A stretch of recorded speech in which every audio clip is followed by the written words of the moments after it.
Hello viewers, আসসালামু আলাইকুম। আশা করি সবাই ভালো আছেন। আজকে আপনাদের জন্য নিয়ে আসলাম নতুন একটি ভিডিও। তো ভিডিওটি দেখার আগে আমার ভিডিওতে সবাই বেশি বেশি লাইক, শেয়ার, কমেন্ট করেন, যাতে করে এরকম ভিডিও আপনাদের জন্য আরও নিয়ে আসতে পারি। তো আজকে আলোচনা করব মেট্রো রেল নিয়ে। বাস্তব মেট্রো রেল আপনারা যারা দেখেন নাই তাদের জন্য ভিডিওটি ভালো লাগবে। মেট্রো রেলকে উড়াল সেতুও বলা হয়ে থাকে, যেহেতু উপর থেকে এটা পড়ে, সেই হিসেবেকে উড়াল সেতু বলা হয়ে থাকে। তবে এটা বর্তমান ঢাকার ভিতরে চলাচল করে। মতিঝিল টু উত্তরা উত্তর এর ভিতরে চলাচল করছে।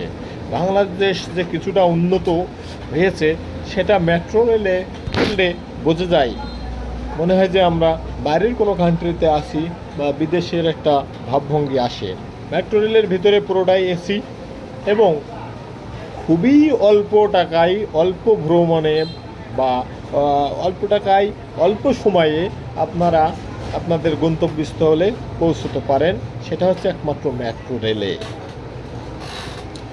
তো এটা আপনাদের আগেই বলেছি, মতিঝিল টু উত্তরা উত্তর এর ভিতরে অনেকগুলো পয়েন্ট আছে যেখানে মেট্রো রেলটি ল্যান্ড করে কিছু সময়ের জন্য, বেশি সময় না, কিছু সময়ের জন্য।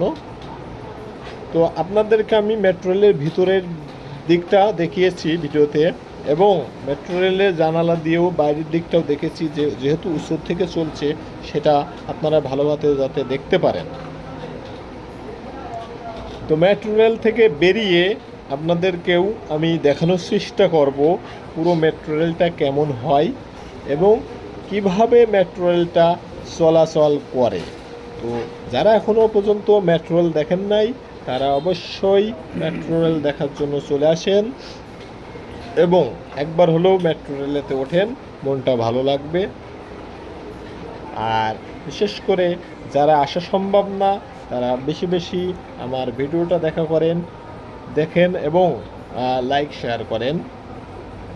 তো মেট্রো রেল এটা হচ্ছে উত্তরা, এখন যেটা দেখছেন এটা হচ্ছে উত্তরা উত্তর।